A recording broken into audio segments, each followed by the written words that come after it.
SmackDown's ratings have reportedly been falling, and many fans believe Randy Orton's absence is a big reason why. Now, with questions growing about the future of the blue brand, reports suggest Triple H may be eager to get the Viper back on television. The problem is, Orton's injury may be more serious than anyone first realized. It's April 3, 2026. St. Louis, Missouri, Enterprise Center, WWE had been teasing the identity of a mystery caller for several weeks, and this was the night the whole thing was supposed to pay off. SmackDown kicked off with Randy Orton walking to the ring to cut a promo. The crowd was loud. This was Orton's hometown. The atmosphere was exactly what you'd want 2 weeks from WrestleMania. Cody Rhodes didn't waste time coming to the ring and attacking Orton, but he was quickly cut off when McAfee entered the ring and gave Rhodes a low blow. Orton then attacked Rhodes with a steel chair, as McAfee cut a promo revealing that he had been the one telling Orton to kill everything in sight. Pat McAfee, the former NFL punter turned ESPN personality turned WWE commentator. That was the big reveal. McAfee announced he was the mystery caller and stated his reasoning was that he was disgusted as to where the business was and the direction WWE was heading. He specifically stated that Rhodes represents everything wrong with the business and that he was aligning with Orton to help him save it. The internet lost its mind, and not in the way WWE probably wanted. Rumors going into that night had suggested that anyone from Kevin Owens to The Rock to even Vince McMahon was on the other line. Fans had spent weeks building up theories. Bob Orton Jr. was teased. The Rock's name was floated. Some pointed to wrestling royalty. Could it be Orton's legendary father, or even a McMahon pulling the strings? Others floated Dwayne "The Rock" Johnson, given his history of orchestrating shocking plot twists. And the answer was Pat McAfee. It seemed like a strange move given McAfee's lack of history with either man.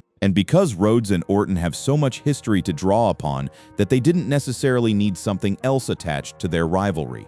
The backlash was instant and overwhelming. Reddit threads called it one of the worst reveals in years.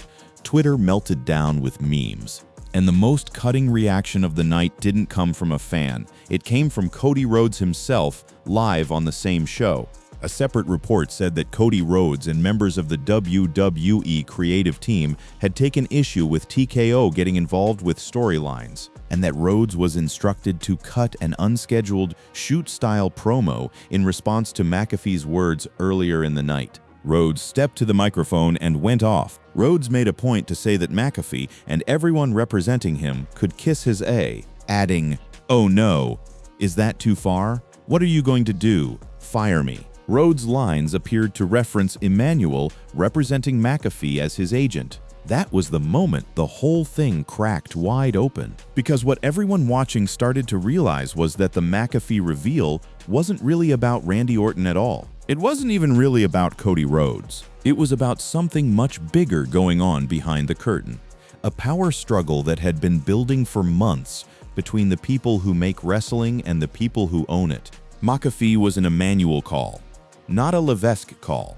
And the content of McAfee's promo was also not a creative team call. Multiple people said that what McAfee said in knocking the company for WrestleMania ticket sales and record low ratings was not written for him by the writing team. He went off script, in front of a live crowd, on live TV, 2 weeks before WrestleMania. McAfee complained about WWE programming, asking the crowd why he had to watch 255 guys do a 45-minute Iron Man match 10 weeks straight for no rhyme or reason, and also brought up WrestleMania tickets still being on sale and SmackDown's worst-rated episode of all time, and the reaction from the locker room and the creative team. There were a number of people who weren't in favor of the direction of the "this place sucks" angle of the promo, and feel that those rarely, if ever, work in pro wrestling. This was a mess, and it was just getting started.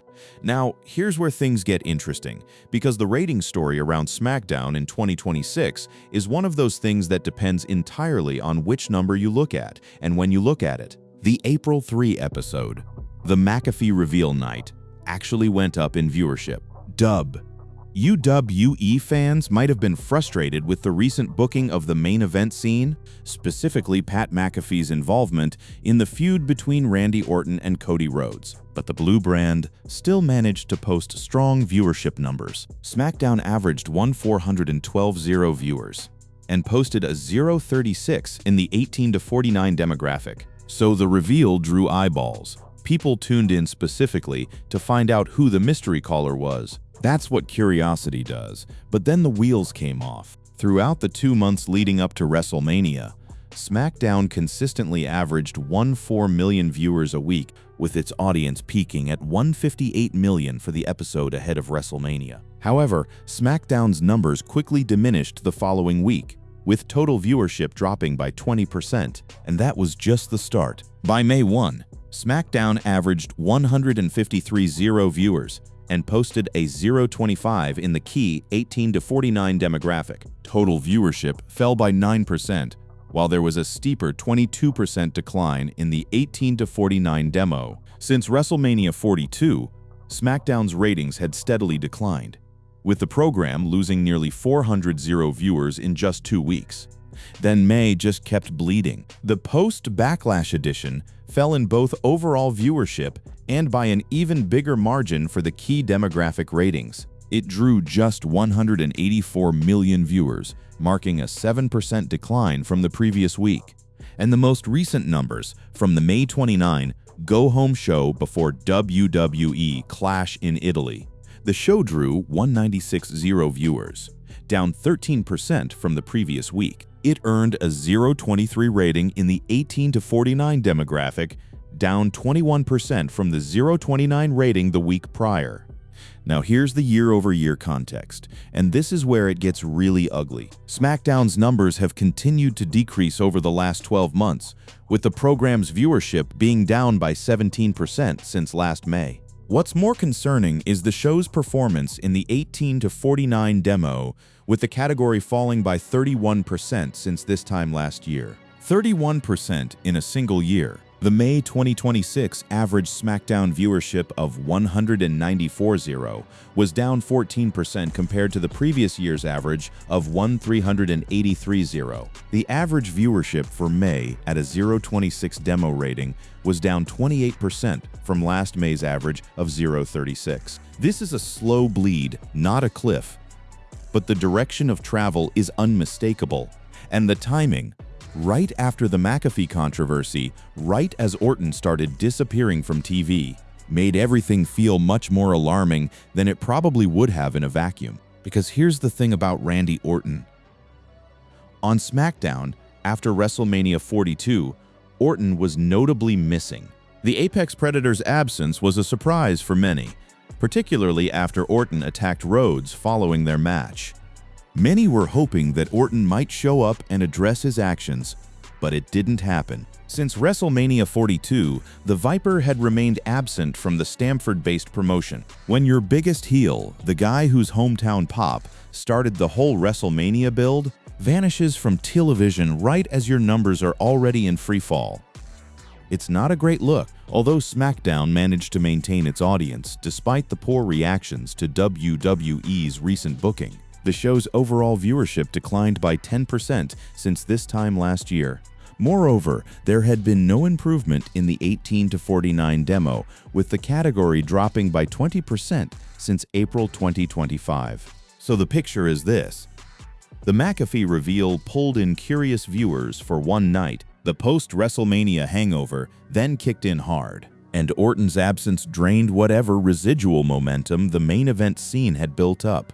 3 separate forces hitting the same show at the same time. This is the part where the real story lives. Because the question of who booked Pat McAfee as Randy Orton's mystery caller is not just a wrestling booking debate. It's a window into how WWE actually functions right now under TKO Group Holdings. And the answer, according to multiple credible reports, is not Triple H. The decision to bring McAfee into the Rhodes vs. Orton feud did not originate from WWE's creative team. Reports indicate TKO CEO Ari Emanuel, not Triple H or WWE creative, decided to insert McAfee into the WrestleMania 42 feud.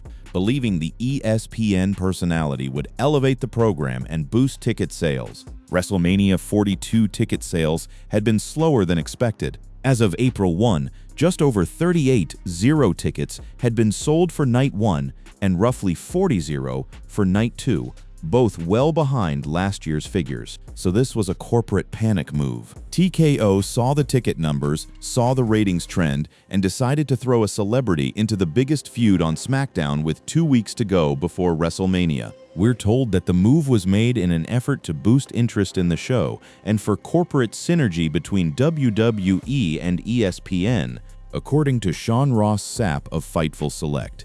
Celebrity stars like Pat McAfee were inserted into top storylines at the request of top TKO group officials like Ari Emanuel. Triple H was said to have not been a fan of those requests and produced television segments to address those concerns. Read that again.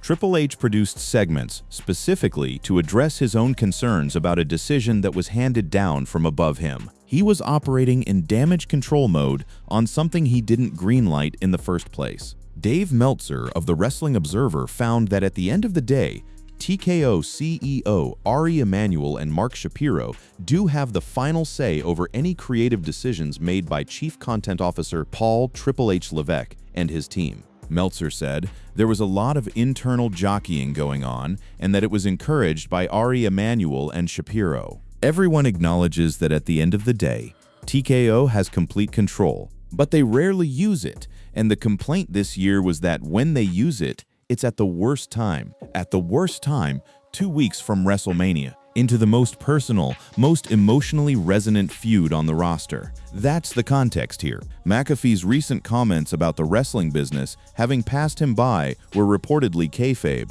with his return being planned for weeks as part of TKO's push to bring celebrity involvement into major storylines. He'd publicly said as recently as March that he wasn't coming back. And that was all by design. The whole thing was orchestrated from the executive suite, not the creative room. TKO has full creative control over WWE if they want to, while Triple H manages the day-to-day and week-to-week creative processes. If TKO has specific creative desires, they will ensure those are implemented, particularly around the time of WrestleMania. And Triple H, his position as Chief Content Officer and the man in charge of WWE Creative, is intact. Despite criticism from fans in the lead-up to WrestleMania 42, it was heavily implied that Paul Levesque had recently reached a new long-term agreement with TKO WWE, so he's not going anywhere. But that doesn't mean the arrangement isn't complicated. If it's the case that Emanuel made the McAfee call, it shows that Triple H isn't necessarily able to make the final call on everything. However, since he is the creative face of WWE, Triple H is always going to get the bulk of the criticism and the praise for what plays out on WWE programming. That's the uncomfortable position he's in. He gets the blame when it goes wrong, and sometimes he didn't even make the call. To understand why the McAfee insertion landed so badly, you have to understand what the Orton-Rhodes feud actually was before it got blown up. This isn't two random people thrown into a match together. Since his heel turn following Elimination Chamber, Orton had been seen talking on the phone with someone that seemed to enable him to tap into his darker intentions, attacking Matt Cardona after he initially seemed interested in apologizing. The build was careful, it was measured. Every week, Orton seemed a little more unhinged, a little more dangerous, a little more like the Viper that made him a legend. WWE spent the last couple of weeks building intrigue around Orton's mystery phone call storyline.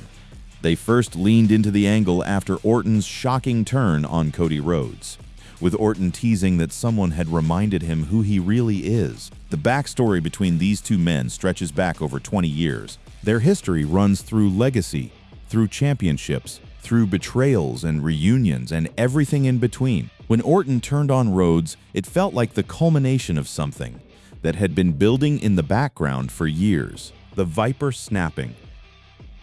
The mentor becoming the predator. As WWE headed toward WrestleMania 42, the hype train was picking up steam, with SmackDown delivering another action-packed show. That continued the brand's main storyline, Cody Rhodes versus Randy Orton. The numbers reflected it. SmackDown bounced back in a big way after being surprisingly low for the previous episode, and then McAfee walked through the curtain, wearing an RKO shirt, in a feud he had no organic connection to.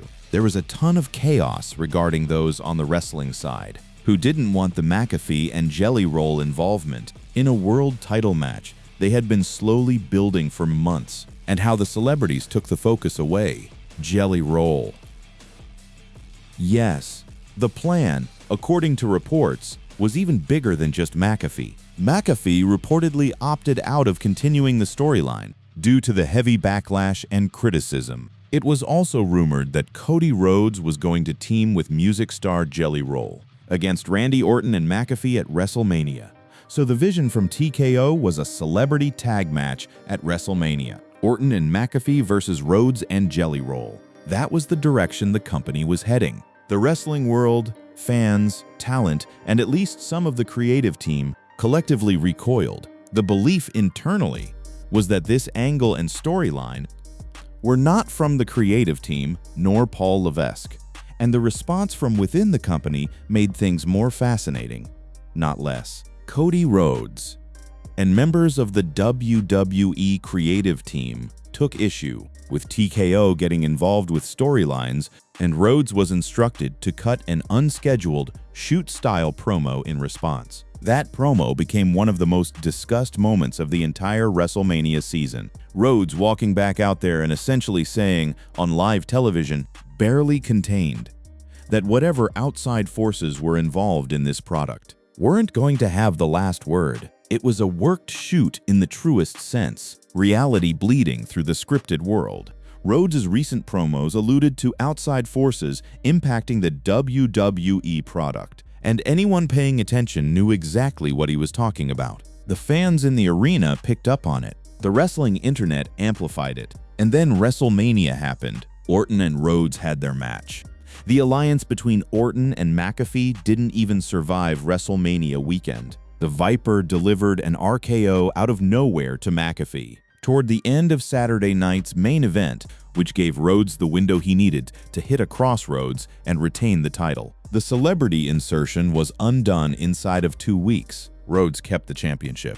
And the feud that had been building so carefully, the one with 20+ years of real history behind it, suddenly had nowhere obvious to go because the energy had been fragmented and then hastily stitched back together. After Orton destroyed Rhodes in a post-match angle at WrestleMania 42, WWE confirmed that Rhodes was not medically cleared to compete. With Rhodes not being medically cleared, there was no point in booking Randy and Cody on the same show, so Orton vanished. Rhodes was beaten up, and SmackDown was left without its 2 main event players. Right at the moment when the numbers needed to stabilize, here's where everything lands. Because it's not just one bad booking decision. It's not just one dip in the numbers. It's a pattern. And people inside WWE know it. SmackDown's total viewership has fallen by 12% since this time last year. What's more concerning is the show's performance in the 18 to 49 demo, with the category being down by 25% since May 2025. And it's not just the TV numbers that are telling the story. WWE's ticket sales for SmackDown have continued to suffer. One episode sold 7,299 tickets from Vistar Veterans Memorial Arena in Jacksonville, Florida, which is a 28% decrease compared to the last time SmackDown was held in the city. In 2024, overall, WWE's ticket sales for SmackDown are down by 19% compared to last year's second quarter average. 19% down on ticket sales, 25% down in the key demo, year over year. Inside WWE, the conversation about all of this was significant enough that it reached TKO president Nick Khan, and he addressed it publicly. According to Post Wrestling, Khan addressed not only Triple H as the head of creative, but fan complaints around the direction of the company during an employee town hall. The report indicates that Khan was adamant that the complaints they're hearing from WWE fans are from a vocal minority. Khan reportedly read messages from 2015 that hinted at similar criticism and argued that the vocal minority's criticism cannot be taken reliably. That's the official position from TKO leadership. Fans who are unhappy are a vocal minority. The complaints aren't reliable data. It will blow over. But here's the thing. The data doesn't care about the official position. The data shows a 28% drop in the key demo over 12 months. 1 year earlier, the March 2025 edition of SmackDown produced 1.571 million viewers and a 0.52 rating. For USA Network, by May 2026, that same show is drawing a 0.23. That's not a vocal minority expressing frustration on Reddit. That's nearly half the key demo audience gone in a single year. And now the question everyone in wrestling media is asking is, what happens next? Although SmackDown has struggled to maintain its audience since WrestleMania, the show will return to being a 2-hour program this coming June, which could increase ratings with the 10 p.m. to 11 p.m. time slot, usually being the hour with the largest viewership decline. So there's a structural change coming that could at least stop some of the bleeding. The TKO-led promotion might have been planning to bring Orton back at Night of Champions 2026, or in the Aftermath episode of SmackDown. This would be a perfect way to set the stage for a Cody and Randy rematch at the biggest party of the summer. So the intention, at least creatively, seems to be to get Orton back on television, let the feud breathe the way it was supposed to, and build properly toward SummerSlam. Orton is one of the names who can dethrone Cody Rhodes as the undisputed WWE champion. Many believe that the Viper will beat the American Nightmare in their potential rematch after returning.